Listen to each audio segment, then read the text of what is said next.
প্রিয় শিক্ষার্থী, আজ আমরা শুরু করব ফিনান্সিয়াল ম্যানেজমেন্ট 6 নম্বর চ্যাপ্টার লিজ ফিন্যান্সিং এর দ্বিতীয় ক্লাস।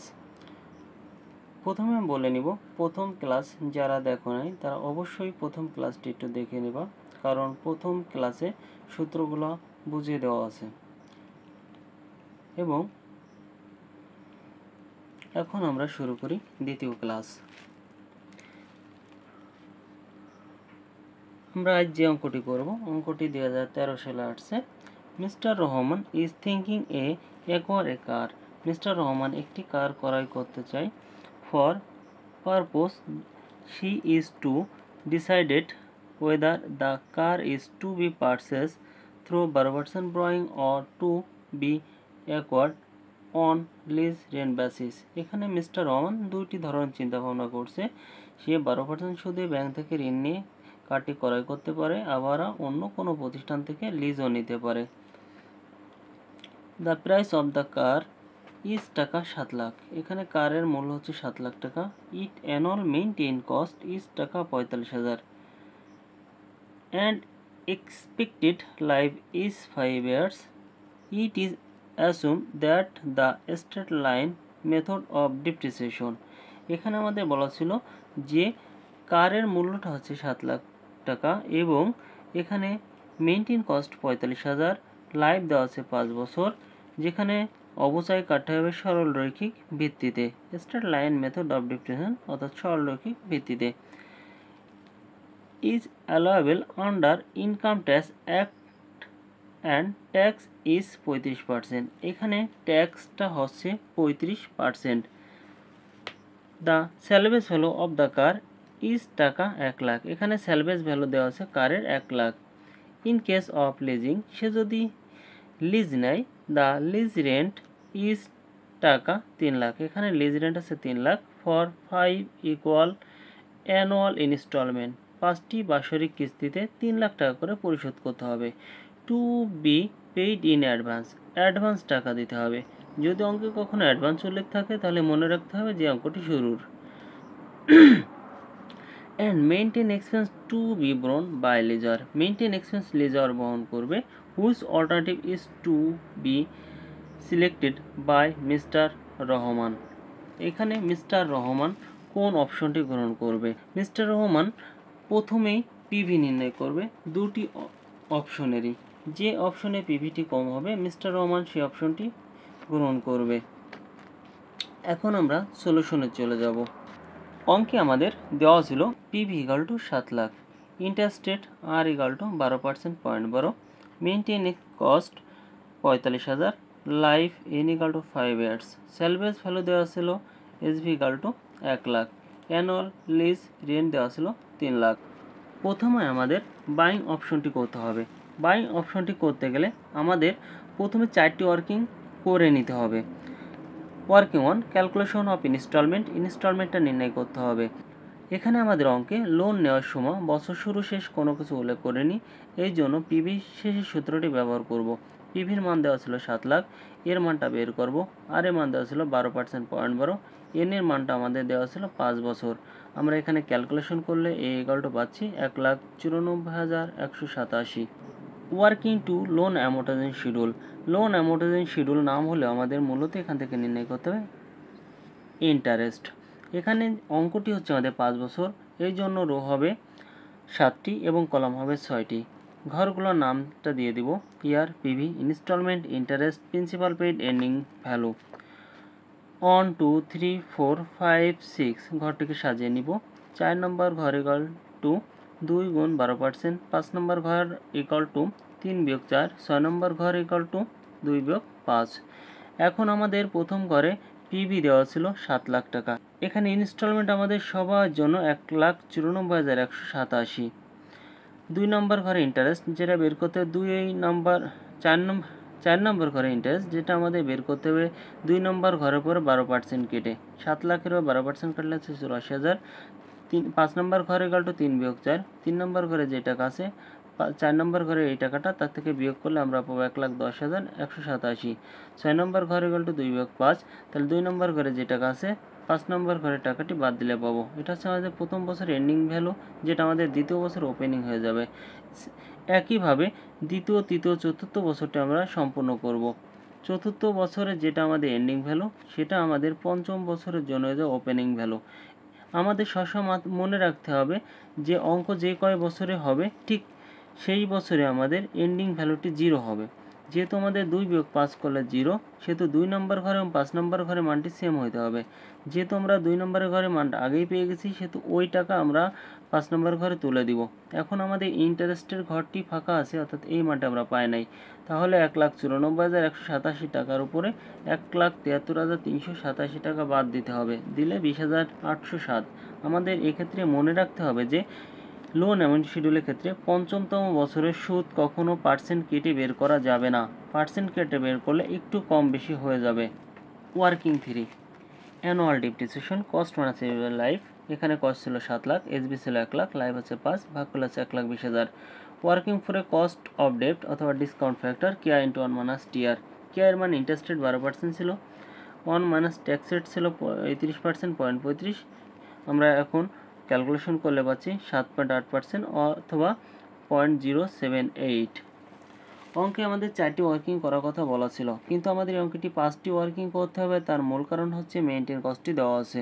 তাহলে 5 নম্বর ওয়ার্কিংটা আমরা যখন করব, টোটাল অ্যানুয়াল কস্ট সমান ইনস্টলমেন্ট যোগ মেইনটেইন কস্ট। মেইনটেইন কস্টের পাশে আমাদের উল্লেখ করা ছিল লেজার বহন করবে। যেহেতু এই মেশিনটি মিস্টার রহমান নিজেই ক্রয় করতেছে, সেহেতু সে তার নিজেরই মেইনটেইন কস্টটি এখানে বহন করতে হবে। এখন আমরা পিভি নির্ণয় করব। পিভি নির্ণয়ের জন্য আমরা 10টি কলাম নিব, কারণ আমাদের মেইনটেইন কস্টটি দেওয়া আছে। মেইনটেইন কস্ট না দেওয়া থাকলে আমাদের 9টি কলামে হয়ে যেত। অঙ্কটি 5 বছরের 7টি রো নিব। ঘরের নাম দেব year, total cost, interest, maintain cost, depreciation, total cost, tax, NCO, discount factor, PV. এখানে ডিসকাউন্ট ফ্যাক্টরটি বের করতে হবে 1/1 প্লাস r⁴n এই সূত্র দ্বারা। এন হচ্ছে আমাদের পরিবর্তনশীল। প্রথম বছর যখন করব n এর মান 1, দ্বিতীয় বছর করলে 2, তৃতীয় বছর করলে 3।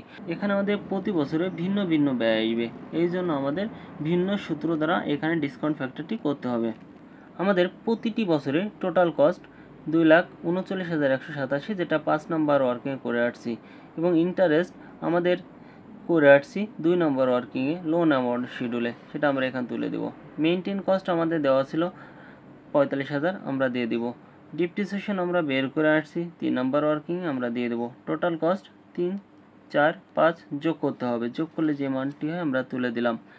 এইবার আমাদের ট্যাক্স কাটতে হবে এই 6 নম্বর ঘরের উপরে 35%, অর্থাৎ 2,49,000 টাকার উপরে 35%, 27,150। 2,35,784 উপরে 35% কাটলে 82,522। এইভাবে ট্যাক্স কাটতে হবে। এনসিও 2 বিয়োগ 7, 2 নম্বর ঘর থেকে 7 নম্বর ঘরটি বিয়োগ করতে হবে, বিয়োগ করলে আমরা পাবো এনসিও। ডিসকাউন্ট ফ্যাক্টর আমরা পূর্বে বের করছি, যেটা আমাদের 8 নম্বর ঘরের সাথে গুণ করলে আমরা পাবো 10 নম্বর ঘর। সবগুলা পিভি যোগ করলে পাবো টোটাল পিভি। অঙ্কে যেহেতু আমাদের স্যালভেজ ভ্যালুটি দেওয়া আছে, সেহেতু minus PV of salvage value করতে হবে। স্যালভেজ ভ্যালু দেওয়া ছিল 1 লাখ, এবং এর রেটটা হবে ঠিক শেষ বছরে যে রেট, সেই রেট। গুণ করলে আমাদের আছে 68,700, মাইনাস করলে যেটা আছে সেটা আছে নিট পিভি 5,79,984। এখন আমরা চলে আসবো লিজিং অপশনে। লিজিং অপশনে আমাদের নির্ণয় করতে হবে পিভি, ক্যালকুলেশন অফ পিভি। এখন আমাদের অঙ্কে বলা ছিল অ্যাডভান্স বেসিস। অ্যাডভান্স বেসিস বলতে শুরুকে বোঝায়। যেহেতু শুরু অঙ্ক, সেহেতু 5টারও 6টা কলাম নিতে হবে। ঘরের নামটা নিয়ে নেব year, lease rent, tax, NCO, discount factor, PV. ঘরটি সাজিয়ে নিই 1, 2, 3, 4, 5, 6। 3 নম্বর সমান 2 গুণ 35%, 4 নম্বর সমান 2 বিয়োগ 3, 5 নম্বর সমান 7.8%, 6 নম্বর সমান 4 গুণ 5। এখানে আমাদের অ্যাডভান্স বেসিস ইনস্টলমেন্ট দেওয়ার কথা ছিল। এখানে আমাদের লিজ রেন্টের টাকাটা আগে বের করে আসতে হবে। ওয়ার্কিং অ্যানুয়াল লিজ রেন্টটা নির্ণয় করব। অ্যানুয়াল লিজ পেমেন্ট 3 লাখ টাকা, এর থেকে মেনটেন কস্ট 45,000 টাকা বাদ, কারণ এখানে বলা ছিল যে লিজ দেবে সেই মেনটেন কস্টটি ব্যবহার করবে। এখানে মিস্টার রহমান লিজ গ্রহণ করতেছে, এই টাকাটা মিস্টার রহমানের প্রদান করা লাগবে না, এই জন্য এটা বাদ দিয়ে আমাদের নিট লিজ পেমেন্ট পেয়ে গেলাম 2,55,000। এখন 0 বছরে আমরা লিজে রেন্টটি প্রদান করব, যেটা আমরা বের করছি 2,55,000। এটি 0 বছরে কখনো ট্যাক্স প্রদান করা লাগে না, এই কারণে ট্যাক্সটি হবে 0। এনসিও 2 বিয়োগ 3, তাহলে 2 নম্বর ঘরের থেকে 3 নম্বর ঘর বিয়োগ করলে যে টাকা সেটা বসাই দেব। ডিসকাউন্ট ফ্যাক্টর 0 বছরে সবসময় অন হয়, যেটা আমরা গুণ করলে ঠিক 2,55,000 টাকায় থেকে যাবে। এখন আমরা করব 1 থেকে 4 বছর, প্রতি বছর 2,50,000 টাকা আমাদের 55,000 টাকা আমাদের লিজ রেন্ট দিতে হবে। এখানে আমরা একটি দিয়েছি, এখানে আমরা 1 থেকে 4 4টি দিয়েছি, টোটাল 5টি আমাদের লিজ রেন্ট পরিশোধ করা হয়ে গেল। এবার আমাদের এখানে ট্যাক্স দিতে হবে, ট্যাক্সটা হচ্ছে 49,250, যেটা 35% আমরা এর উপরে কেটে পেয়েছি। এখন আমাদের এর থেকে এই ট্যাক্সের টাকাটা বাদ দিলে আছে 1,65,790, 1,65,750। ডিসকাউন্ট ফ্যাক্টরটা নির্ণয় করতে হবে, যেহেতু 1 থেকে 4 বছর পরপর 1 থেকে 4 বছরে আয় ব্যয়ের হার একই, সেহেতু আমাদের একই সূত্র ব্যবহার করতে হবে, 1 - 1/1 + r/n/r। এখানে r এর মানটা আছে 0.078 এবং n এর মানটা আছে 4, যেহেতু 1 থেকে 4 বছর। ক্যালকুলেশন করলে পাই 3.312, গুণ করলে হচ্ছে আমাদের 5,48,964। আমাদের এখানে 4টা ট্যাক্স প্রদান করা হয়েছে, 1 থেকে 4 বছর 4টা ট্যাক্স, আমাদের পঞ্চম ট্যাক্সটি এখানে প্রদান করতে হবে। তাহলে পঞ্চম ট্যাক্সের মান হচ্ছে 89,250, যেটা আমাদের 2 নম্বর থেকে বাদ দিলে মাইনাস ফিগারে পেয়ে গেলাম 89,250। এবার আমাদের ডিসকাউন্ট ফ্যাক্টরটা নির্ণয় করে নিতে হবে। ডিসকাউন্ট ফ্যাক্টরটা এটা নির্ণয় করতে শুধুমাত্র পঞ্চমতম বছরে, কারণ এখানে শুধু পঞ্চমতম বছর, 1 থেকে 5 কিন্তু নয়।